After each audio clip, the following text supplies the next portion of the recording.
வணக்கம் நண்பர்களே, இது உங்கள் கதை உலகம். எங்க பதிவுகளை லைக் பண்ணுங்க, ஷேர் பண்ணுங்க, எங்க சேனலுக்கு சப்ஸ்கிரைப் பண்ணி பக்கத்துல இருக்க பெல் ஐகானையும் பிரஸ் பண்ணுங்க. அப்பதான் என்னுடைய பதிவுகள் உடனுக்குடன் உங்களை வந்து சேரும். ஃப்ரெண்ட்ஸ், டேஞ்சர் பகுதி 8.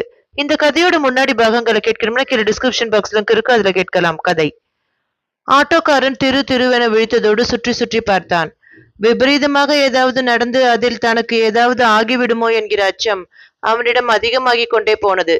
செய்தித்தாள்களில் படித்த என்கவுண்டர் விஷயங்கள் ஞாபகம் வர தொடங்கின. இதில் ஒரு ஆச்சரியம் என்னவென்றால், போலீஸின் எந்த ஒரு என்கவுண்டரையும் ஆட்டோக்காரனான அவனும் சரி, பொது ஜனமும் சரி நல்ல விதமாக எடுத்துக்கொண்டதே இல்லை.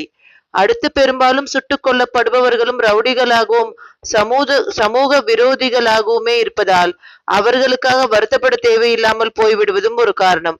பரணியோ ஆட்டோக்காரனுக்கு நேர் எதிர் திசையில் சிந்தித்துக் கொண்டிருந்தான். 3 மணி நேரத்தை கடந்துவிட்டது. அவன் மனதில் இப்போது சிவப்பிரகாசம் சிம்மாசனம் போட்டு அமர்ந்திருந்தார். அவர் மேலான மரியாதை அவனுக்கு அதிகரித்திருந்தது. உட்கார்ந்த இடத்தில் எப்படி அவரால் இந்த சூழ்நிலையை சொல்ல முடிந்தது என்பதுதான் இப்போது அவனுக்குள் பிரதானமான கேள்வியே. இதை மாயம் என்பதா, மந்திரம் என்பதா? இதே விஷயத்தை யாராவது சொல்லும்போது அவர் மிகையாகவோ பொய்யாகவோ சொல்லதாகத்தான் நினைப்போம். ஆனால் இங்கே அவ்வளவு நிதர்சனமான அனுபவம். சிவப்பிரகாசத்தை விடக்கூடாது. அவரிடம் அதிசய சக்திகள் நிறைவே இருக்கின்றன என்று அவனுக்கும் உறுதியாக தோன்றிய போது துப்பாக்கி வெடிக்கும் சத்தம் கேட்டது. சத்தமும் சவுக்கு காட்டுக்குள் அந்த தேவாலயம் இருக்கும் பக்கமாகத்தான் கேட்டது. ஆட்டோக்காரன் அடுத்த நொடி அலறத் தொடங்கினான். சார், அந்த ரவுடி பசங்க நம்மள பார்த்துட்டு தான் சுடுறாங்க, வாங்க சார் ஓடிடலாம் என்று ஆட்டோவை நோக்கி ஓடத் தொடங்கினான். தொடர்ந்து சத்தம் கேட்க ஆரம்பித்தது. ஏதோ பெரிய விபரீதம் நடக்க ஆரம்பித்து விட்டதை பரணியும் புரிந்து கொண்ட நொடி ஆட்டோக்காரன் ஆட்டோவை கிளப்பிக் கொண்டு பறக்க தொடங்கிவிட்டான். பரணிக்கும் பயம் கவ்வ ஆரம்பித்தது. சவுக்கு காட்டுக்குள் சிலர் ஓடி வருவதும் வருகிறவர்கள் அப்படியே ஆங்காங்கே முதுகின் குண்டு பாய்ந்து கீழே விழுவதும் தெரிந்தது. யாரை யார் சுடுகிறார்கள் என்றே தெரியவில்லை. ஓடிவிடலாமா என்றும் தோன்றியது. அதே வேளையில் ராஜதுரை ஆள் படையோடு வந்து கொண்டிருப்பதாக சொன்னதும் மனது அலைமோதியது.